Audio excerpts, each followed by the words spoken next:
बिस्मिल्लाहिर्रहमानिर्रहीम। अस्सलाम वालेकुम। आप देख रहे हैं हालात। मैं हूं सईद चौधरी।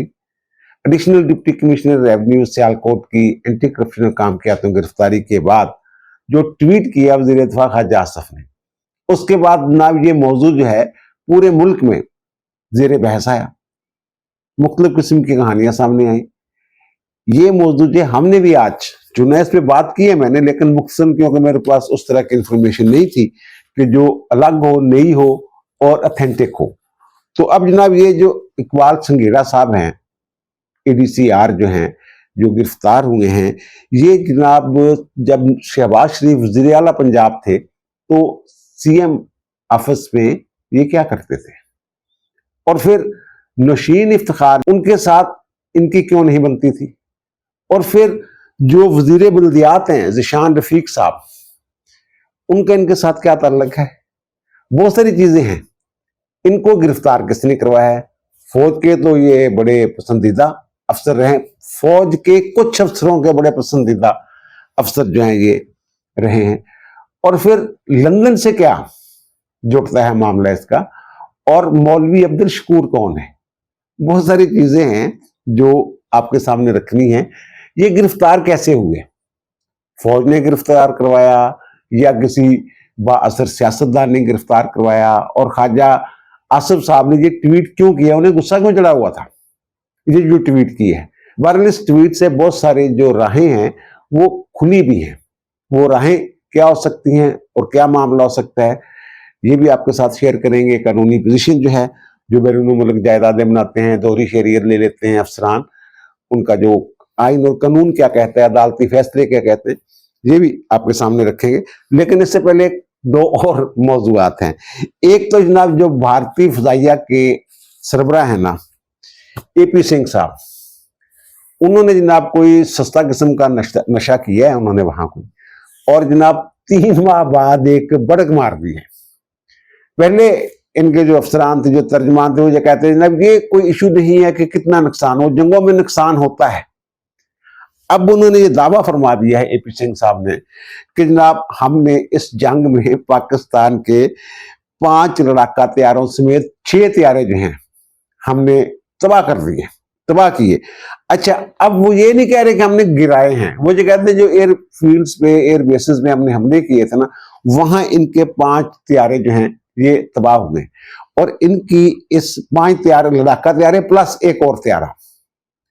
तो जनाब अब इनके इस बात का उसी तरह मजाक उड़ाया जा रहा है जैसे मोदी साहब की जो बड़के हैं, संदूर जो उन्होंने ऑपरेशन संदूर के हवाले से जो बातें की हुई हैं, उसी तरह अब इनके इस बयान का भी मजाक बन रहा है। दुनिया मानने के लिए तैयार नहीं है। और हमने तो जनाब वो जो डिजिटल सिग्नेचर वो दिखाए थे, और वो जो कॉकपिट में गुफ्तगू थी वो तक सुनवा दी थी लोगों को। जो अताशी गए हैं हमारे हेडक्वार्टर पे, उन अताशियों को बहुत सारे जो चीजें, जिसके बाद तो पूरी दुनिया को यकीन आया, और हमने फौरी तौर पे वो जो तैयारे गिराए गए थे वो दिखा दिए थे। और हमने ये भी कहा था कि ये तो हमने अपना दिफा किया है, हमला तो अभी करना है। और जब हमने हमला किया तो फिर अमेरिका को मुदाखलत करना पड़ी। और ट्रंप साहब ये जो बात कर रहे हैं जनाब, तैयारे हमारे नहीं गिरे, हमारे इनके अपने जो लोकसभा के मेंबर हैं वो खड़े होके कह रहे हैं वहां पे कि जनाब ये देखें, ये मेरे पास एक तस्वीर है राफेल की जो गिरा हुआ है, और इंडिया के दूध के अंदर गिरा हुआ है। और फिर वो कह रहे हैं कि जनाब एक और जो लोकसभा के मेंबर हैं वो ये कह रहे हैं कि जनाब आपके पास अगर 35 या जितने भी राफेल तैयार हैं तो आप उनको जनाब एक उड़ान भरवा दें, उनको इकट्ठी परेड करवा दें, लोग गिन लेंगे। यही मुतालबा जो है हमारे जो वजीर दफा ख्वाजा आसिफ साहब उन्होंने किया है। उन्होंने कहा जनाब ठीक है, आप अपनी गिनती करवा लें, हम अपनी गिनती करवा लेते हैं किसी तीसरे फरीक से, तो पता चल जाएगा जनाब किसके कितने तैयारे गिरे हैं, आपकी बात ठीक है या हमारी बात ठीक है। तो ये बहरहाल उन्होंने, मुझे समझ नहीं आ रही कि 3 माह बाद इस, मेरे ख्याल वो समझ रहे होंगे जनाब जो हिंदुस्तानी ने भूल भाल के हैं मामले को, लेकिन ट्रंप साहब भूलने नहीं देते। और ये भी हो सकता है कि ट्रंप साहब जो है ये सबूत जो है ये कह दे कि जनाब नुकसान जो है इंडिया का हुआ, इंडिया ही के तैयारे गिरे हैं, पाकिस्तान का कोई तैयारा नहीं गिरा। वो तो पहले ही कह रहे हैं कि पाकिस्तान ने तैयारे गिरवाए। और अब जो अमेरिकी सिक्योरिटी तजियाकार है ना, क्रिस्टियन फेयर, उन्होंने भी यही बात की है। उन्होंने जनाब इन्होंने 2019 में भी ये दावा किया था जब हमने F-16 करा लिया है। ये कहते हैं उसी तरह का ये एक झूठा दावा है जो ये भारत कर रहा है। बहरहाल उन्होंने अपना मजाक बनवाना है बनाए। और दूसरी जो खबर ये है कि जनाब 2 ट्रायल जो है वो मुकम्मल हो गए। एक तो राहत बेकरी के पास इन्होंने पुलिस की गाड़ी जलाई थी, वो वाला केस है। और दूसरा शादमान थाना जो नजर आतिश किया गया था वो वाला। ये जो जज साहब हैं इन्होंने ATC इंसदाद दहशतगर्दी की अदालत के जज जो हैं ये वही जज हैं जिन्होंने पहले वाला केस का फैसला किया था जिसमें शाह महमूद कुरैशी साहब को बरी कर दिया गया था। बाकी यास्मीन राशिद और महमूद रशीद और एजाज चौधरी, सरफराज चीमा उनको सजाएं सुना दी थी। तो ये अब दोनों मुकदमात की वो होगी समाअत मुकम्मल और फैसला महफूज हो गया। तो जज साहब ने कहना मैंने रात के अंधेरे में फैसला नहीं सुनाना, मैं दिन की रोशनी में फैसला सुनाऊंगा। अच्छा, दिन की रोशनी में फैसला सुनाने से फायदा होगा या नुकसान होगा?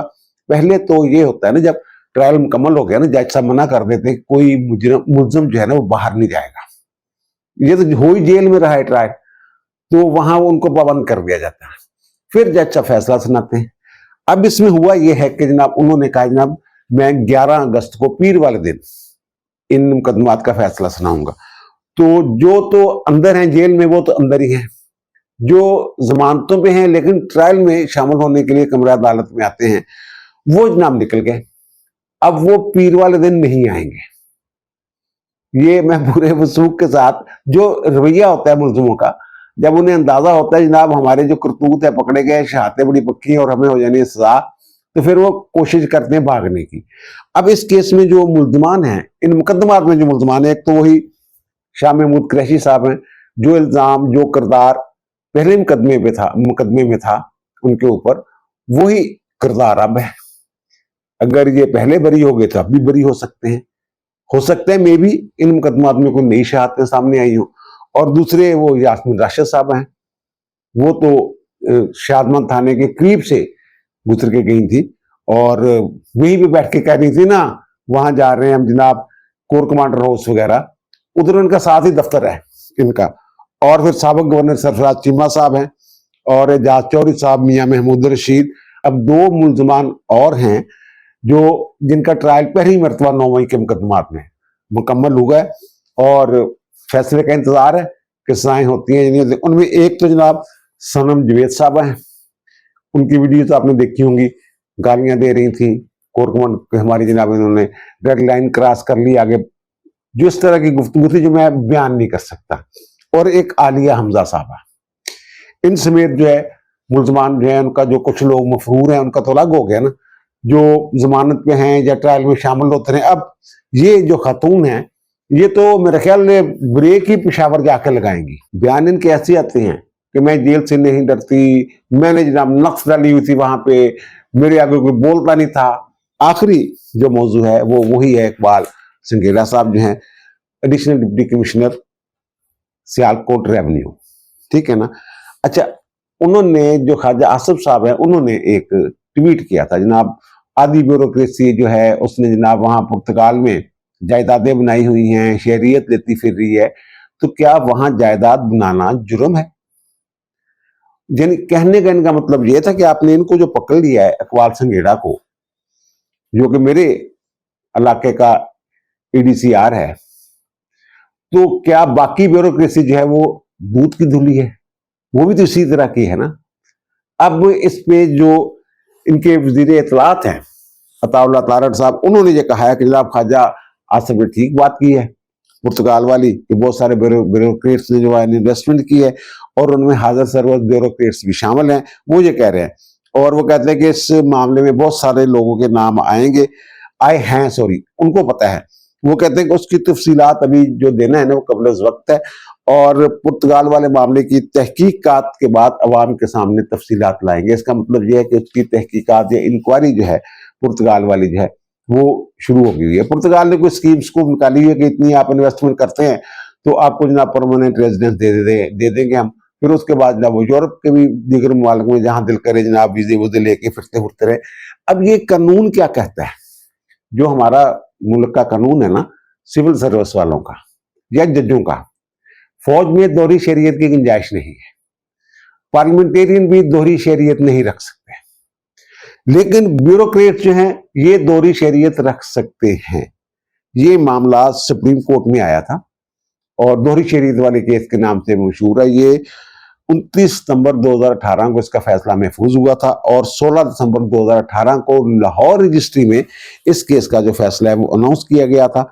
उस वक्त के chief justice mister justice Saqib Nisar, mister justice Umar Bandial और मिस्टर जस्टिस एजाजुल एहसन पर मुश्तमिल बेंच ने इस केस की समाअत की थी और 16 दिसंबर 2018 को इन्होंने 52 सफ़ात पर मुश्तमिल जो फैसला है वो जारी किया था। ये लाहौर रजिस्ट्री में इन्होंने, समाअत तो इसकी इस्लामाबाद में भी हुई थी, लेकिन फैसला जो है ये लाहौर रजिस्ट्री में अनाउंस किया गया था।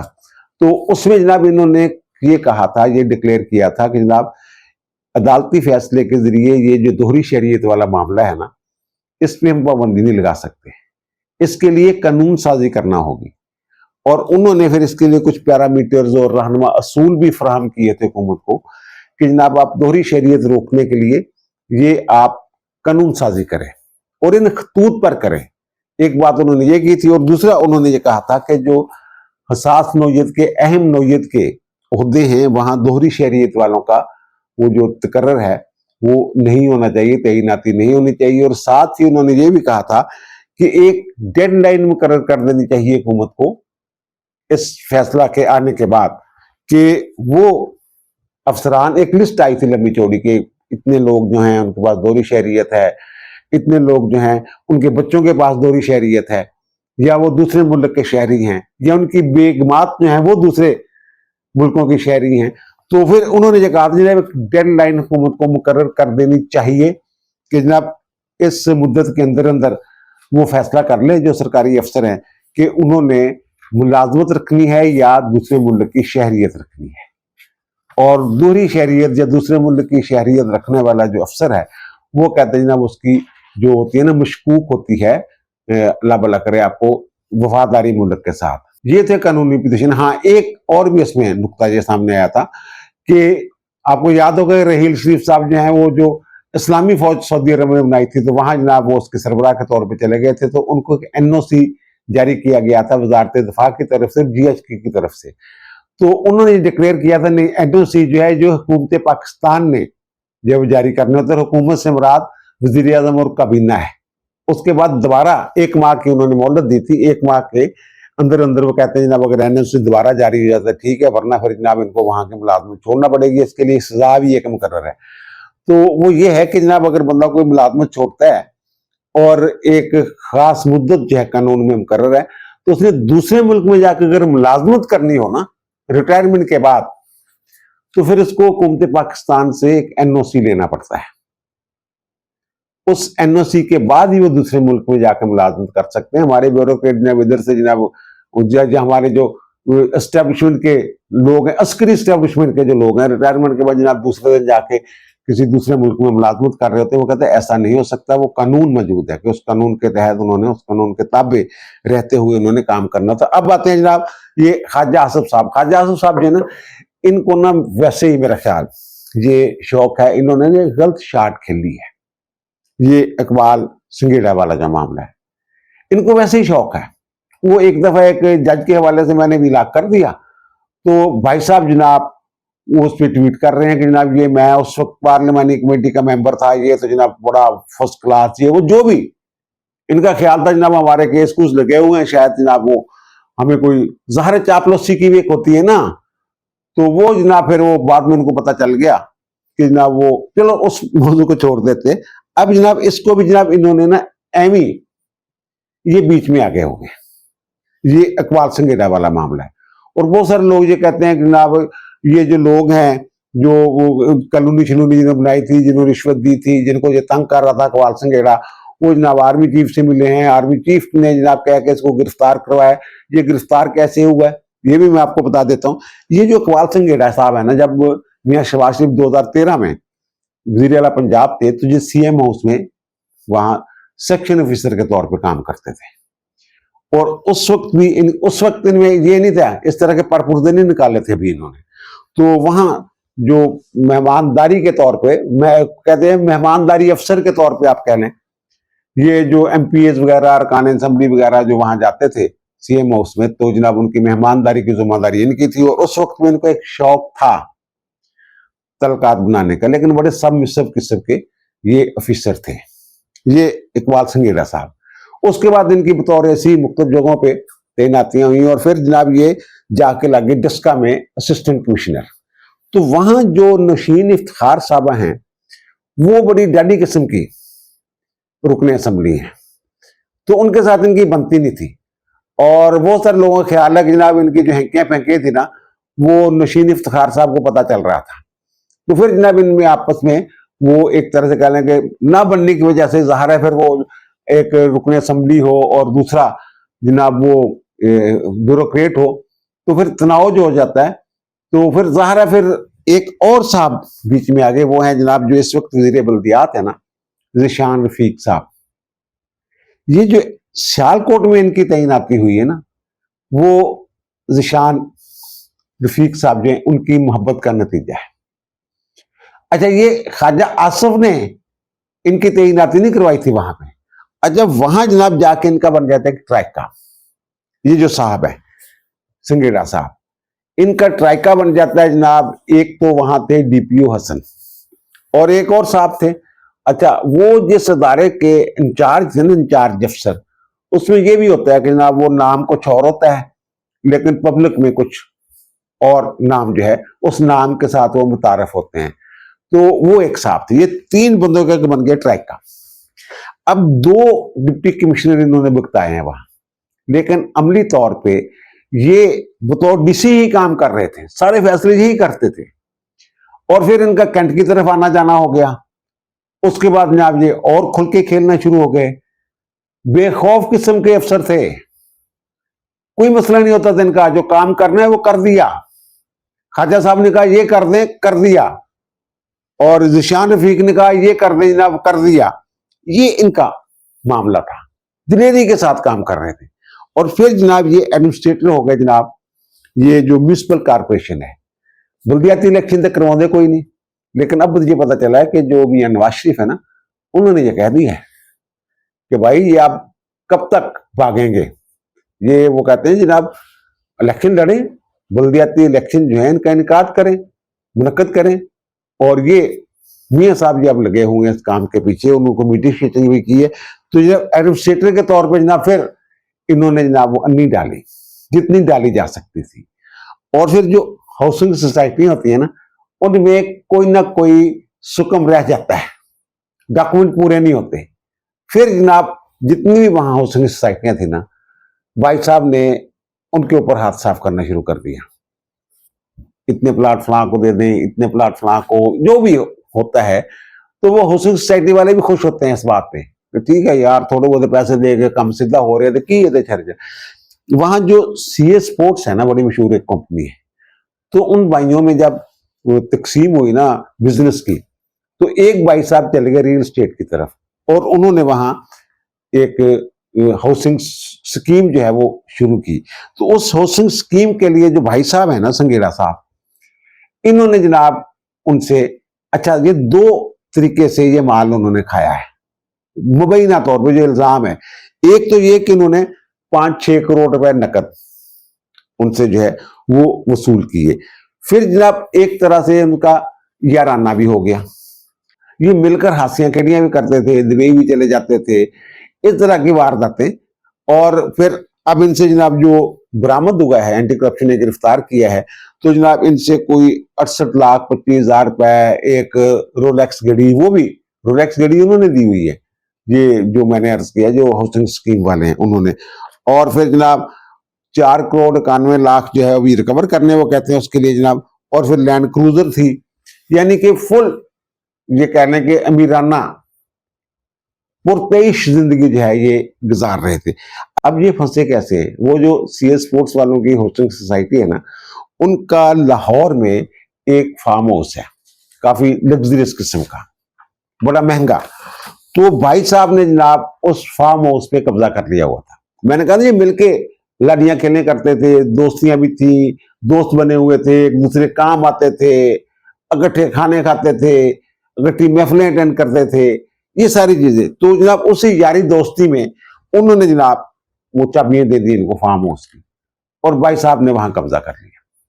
और भाई साहब वहां बैठ गए, और ये बहरहाल कुछ और बातें भी हैं कि जनाब वहां भाई साहब जो हैं उन्होंने एक कि बस ठीक है, वो उन्होंने जनाब उस पे फार्म हाउस में जो होता है वो जनाब उन्होंने वहां जनाब सारे जो है नवाजमात वगैरह सारे वो उन्होंने पूरे किए हुए थे। तो वो जनाब अब ये जो है ये छुड़वाना चाह रहे थे कब्जा, कि जनाब ये आप जो है ना ये छोड़ दें फार्म हाउस, बस ठीक है जो आपने पैसे पूसे दिए वो ठीक है, उसकी वजह आपने काम कर दिया हुआ है, लेकिन अब यारी दोस्ती में ये तो ना करें कि जनाब ये फार्म हाउस जो है हमारा जो करोड़ों रुपए मालियत का, तो वो जनाब आप उस पर कब्जा करके बैठ गए, वो वापस ही ना करें। तो वो वहां से ये इनके दरमियान इख्तिलाफ शुरू हुआ। वो गए हैं जनाब सबसे पहले ख्वाजा आसिफ साहब के पास। ख्वाजा आसिफ साहब जनाब पता नहीं उन्होंने क्या किया क्या नहीं कहा, तो वो नहीं मामला हुआ। उसके बाद उन्होंने जनाब एक राब्ता ढूंढा मौलवी अब्दुल शकूर साहब का। अब मौलवी अब्दुल शकूर साहब कौन है? मौलवी अब्दुल शकूर साहब लंदन में रहते हैं और मियां नवाज शरीफ के बहुत करीब है, सियालकोट ही के रहने वाले हैं और इन दिनों पाकिस्तान आए हुए हैं। तो वो जनाब मौलवी साहब के पास गए, उन्होंने जाकर बताया जनाब ये देखे इतना माल खा गया, बंदे ने इतनी बड़ी पाई हुई है, तो साड़ी की तो सुनवाई नहीं हो रही। वो जो कहते फौज वाले जनाब जो है वो शायद वो किसी मीटिंग में इन्होंने कहा था ना, फौज वाले भी फौज का कोई ताल्लुक नहीं था। ये तो फौज के जो मैंने अर्ज किया ना कि जिनके वो इंचार्ज साहब उनके बड़े करीब थे, कैंट में बड़ा आना जाना था इनका, लाडले बच्चे आप कह सकते हैं इनको, इसीलिए तो खुल के खेल रहे थे, मैनू कहने फाड़ना जनाब। मौलवी अब्दुल शकूर साहब से वो जनाब मिले हैं। मौलवी अब्दुल शकूर साहब ने कहा अच्छा चलो मैं मियां साहब से बात करता हूं। अब वो लंदन में मियां साहब के साथ उनका बड़ा जनाब उठना बैठना क्या जनाब, मौलाना साहब जैसे ये जो मौलाना साहबान होते हैं उनकी इज्जत करते हैं मियां नवाज शरीफ, उसी तरह का मामला वहां। अगर उन्होंने बात नमाज अदा करनी हो मियां नवाज शरीफ साहब ने, तो अमामत जो है पेश इमाम के तौर पे आगे साहब पे मौलवी अब्दुल शकूर साहब खड़े होते थे। अब मौलवी अब्दुल शकूर साहब का किरदार जो शुरू होता है, वो आके मिलते हैं मियां नवाज शरीफ साहब से और तमाम सूरत हाल जो है वो उनके सामने रखते हैं। तो मियां साहब कायल हो जाते हैं कि जनाब ये बंदा करप्ट है और ये मामला एंटी करप्शन को जाना चाहिए। अब ये नहीं है कि जनाब मरियम नवाज ने भेजा है और मियां नवाज शरीफ ने रोकने की कोशिश, नहीं। मियां नवाज शरीफ ने मरियम को कहा है कि ये तुम्हारे जिले सियालकोट में की हुंदा पिया, ये देखो जरा। फिर उन्होंने मुतहरक हुई है जो एंटी करप्शन एस्टेब्लिशमेंट है। जब वो मुतहरक हुई है तो जनाब ख्वाजा आसिफ साहब ने जनाब 3 फोन किए हैं मरियम नवाज साहबा को। अच्छा, अब जो बताने वाले साहब हैं वो ये बता रहे हैं, उन्होंने पंजाबी में बताया कि उन्होंने गल नहीं सुनी मरियम ने। अब इसके 2 मतलब बनते हैं, एक तो ये कि उन्होंने फोन नहीं सुना, दूसरा ये कि उन्होंने सुनी अनसुनी कर दी। आप ये कह सकते हैं कि 3 मरतबा उन्होंने राब्ता किया लेकिन बात नहीं बनी, मरियम नवाज शरीफ को सिफारिश करने की कोशिश की। अब वजह इसकी ये थी, ये जो जिन लोगों के मैंने पहले नाम लिए हैं, तो ये ख्वाजा साहब को ये कह रहे थे जनाब ख्वाजा साहब थोड़े जिले चेंज हो जाए। हालांकि मेरी इतला के मुताबिक ख्वाजा साहब जो है वहां अपनी मर्जी का डीसी ये वो लगवाने के चक्करों में होते नहीं, वो कहते हैं जो भी आएगा वो हमारा ही होगा, वो हमारे साथ ही चलेगा। तो वो इस नजरिए के आदमी है। मैंने कहा ना कि इनको लगवाया भी इन्होंने नहीं था वहां पे, लेकिन वो जनाब क्योंकि फोन नहीं सुना, वो कहते हैं अच्छा यार मैं चाचे की जगह ते या मेरे ताई की जगह ते मेरी गल नहीं सुनती, मेरा तो कभी नवाज शरीफ ने मेरा फोन सुनने से इनकार नहीं किया, उन्होंने जनाब ये ट्वीट खड़का दिया, ये पुर्तगाल वाला। और फिर ऐसी खबरें आने लगी इस्तीफा दे रहे हैं, ये कर रहे हैं वो कर रहे हैं, ये इसमें मामला हुआ है। अच्छा, ये जो मैंने कहा ना, जो मैंने नाम बताए हैं, ये जो इमरान रियाज साहब थे वो अब भाग गए हुए हैं, विलागर जो हैं वो साफत छोड़ गए हुए हैं, अब तो पीटीआई के तर्जमान के तौर पर विलाग वगैरह करते हैं। तो उनको जो पकड़ा गया था ना सियालकोट से, यही डीपीओ हसन और इस तरह ये सारे जो ट्रैक के मैं बात कर रहा हूँ, यही वो लोग थे। तो ये जनाब आप ये भी कह सकते हैं कि जनाब ये तो शायद जो कहते हैं ना एसेट बना कर रखते हैं उनमें था। ये स्टैंड फौज ने नहीं लिया इनकी गिरफ्तारी के हवाले से, इनके खिलाफ एक्शन के हवाले से, ये मियां नवाज शरीफ ने एक्शन लिया है। और इसमें जो बुनियादी किरदार है मियां नवाज शरीफ तक पैगाम पहुंचाने का, जब ये सारा मवाद पहुंचाने का, वो मौलवी अब्दुल शकूर साहब है। ये सारा मामला है। और देखें अब जब उनका वो जिस्मानी रिमांड खत्म होगा तो फिर आगे क्या होता है। एंटी करप्शन वाले जो हैं वो मजीद रिमांड मांगते हैं, क्या होता है। लेकिन इनकी जो शोहरत है वो ऐसी ही है जैसे ये मैंने बयान की है। इसी तरह का सर वो वहां से सियालकोट में किसी से भी बात कर लें, हर बंदा कहता है जनाब कोई ना कोई इन्हें तो डंगे आया है। ये सारी सूरत हाल है। अब दीजिए मुझे इजाजत, इंशाअल्लाह दोबारा मुलाकात होगी नए व्लॉग के साथ। अल्लाह ताला आप पर, मुझ पर, हम सब पर मेहरबान रहे। अल्लाह हाफिज।